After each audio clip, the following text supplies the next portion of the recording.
നമസ്കാരം. ക്ലിഫ് ഹൗസിലെ ബി.ജെ.പി. പ്രതിഷേധത്തിനിടെയുണ്ടായ രസകരമായ ഒരു കാഴ്ച സമൂഹ മാധ്യമങ്ങളിൽ ഇന്ന് വൈറലായിരിക്കുകയാണ്. സ്വാഭാവികമായി ക്ലിഫ് ഹൗസ് എന്നത് മുഖ്യമന്ത്രിയുടെ ഔദ്യോഗിക വസതിയാണ്. അതുകൊണ്ട് തന്നെ മറ്റു സ്ഥലങ്ങളിൽ സമരം നടക്കുന്നതിനേക്കാൾ വലിയ രീതിയിലുള്ള ഒരു സുരക്ഷാ സന്നാഹം ഇവിടെ ഒരുക്കേണ്ടത് അത്യാവശ്യമാണ്.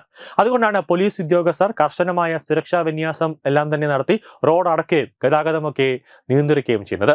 ഏതെങ്കിലും തരത്തിൽ സമരക്കാർ പോലീസ് വലയം ഭേദിച്ച് ക്ലിഫ് ഹൗസിൽ എത്തിയാൽ അതിന്റെ ഉത്തരവാദി, അതിന്റെ ഉത്തരം പറയുക പിന്നെ പോലീസ് കമ്മീഷണറും DGPയും അടക്കമുള്ളവരായിരിക്കും. അതുകൊണ്ട് തന്നെ ക്ലിഫ് ഹൗസിൽ സമരമൊക്കെ നടക്കുമ്പോൾ പോലീസ് ഉദ്യോഗസ്ഥർക്ക് വലിയൊരു തലവേദന കേസ് തന്നെയാണ്. നിലവിൽ പ്രതിഷേധത്തെക്കാൾ ഇതിൽ ഏറ്റവും കൂടുതൽ ഒരു പ്രധാനമായി മാറിയിരിക്കുന്നത് മൗലിക അവകാശത്തിനായി പോരാട്ടം നടത്തുന്ന രീതിയിൽ സമരങ്ങളെല്ലാം ഇന്ന് സമൂഹ മാധ്യമങ്ങളിലും കൂടാതെ വലിയ രീതിയിൽ ജനശ്രദ്ധ നേടുന്ന ഒരു കാര്യമാണ്. ഇവിടെ അക്ഷരാർത്ഥത്തിൽ കേരള പോലീസിനെ മൂക്കുകൊണ്ട് ഇണ്ടായിക്ഷ വരപ്പിച്ചിരിക്കുകയാണ് ഒരു കൊച്ചു ആൺകുട്ടി. പ്രതിഷേധത്തെക്കാൾ കയ്യടി കിട്ടുന്നത് തന്റെ മൗലിക അവകാശത്തിനായി പോരാടിയ ഒരു കൊച്ചു മിടുക്കനാണ്. സമരത്തിനിടെ യാദൃശികമായാണ് ഈ കുട്ടി മാധ്യമങ്ങളുടെ ശ്രദ്ധയിൽപ്പെടുന്നത്.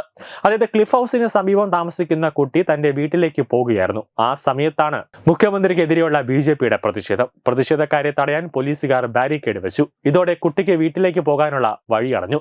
പിന്നെ ഒന്നും നോക്കില്ല, കുട്ടി നേരെ പോലീസുകാരുടെ അടുത്തെത്തി 2 ഓപ്ഷനുകൾ പോലീസിന് നൽകി. ഒന്നെങ്കിൽ എന്നെ ബാരിക്കേഡ് മാറ്റി ഈ വഴി കടത്തിവിടണം, അല്ലെങ്കിൽ എനിക്ക് ചോറ് തരണം. ഒടുവിൽ ഒറ്റയാൾ പോരാട്ടം ഫലം കണ്ടു. അല്പസമയത്തിന് ശേഷം അവനായി ബാരിക്കേഡുകളെല്ലാം മാറ്റി വീട്ടിലേക്ക് വഴിയൊരുക്കി കേരള പോലീസ്. ഈ കൊച്ചുമിടുക്കന്റെ വീഡിയോ ഇതിനോടകം തന്നെ ആളുകൾ ഏറ്റെടുത്തു. അവന്റെ ആവശ്യം ന്യായമാണെന്നും സമരത്തിന്റെ പേരിൽ അവന് വിശന്നിരിക്കേണ്ട കാര്യമില്ല എന്നൊക്കെ അഭിപ്രായങ്ങൾ സോഷ്യൽ മീഡിയയിൽ ഉയർന്നു. അതോടൊപ്പം തന്നെ കുട്ടിയുടെ ആവശ്യം മാസാണ് എന്നൊക്കെ കമന്റുകളും സോഷ്യൽ മീഡിയയിലുണ്ടായി. ഒട്ടും പേടിയില്ലാതെ ആവശ്യങ്ങൾ കൃത്യമായി ഉന്നയിക്കുന്ന അവന്റെ ശരീരഭാഷയ്ക്ക് വരെ കമന്റ് ബോക്സിൽ ആരാധകരുണ്ട്.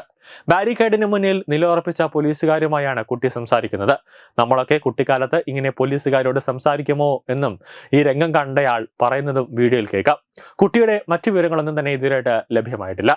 ന്യൂസ് ഡെസ്ക് തത്വമൈ TV.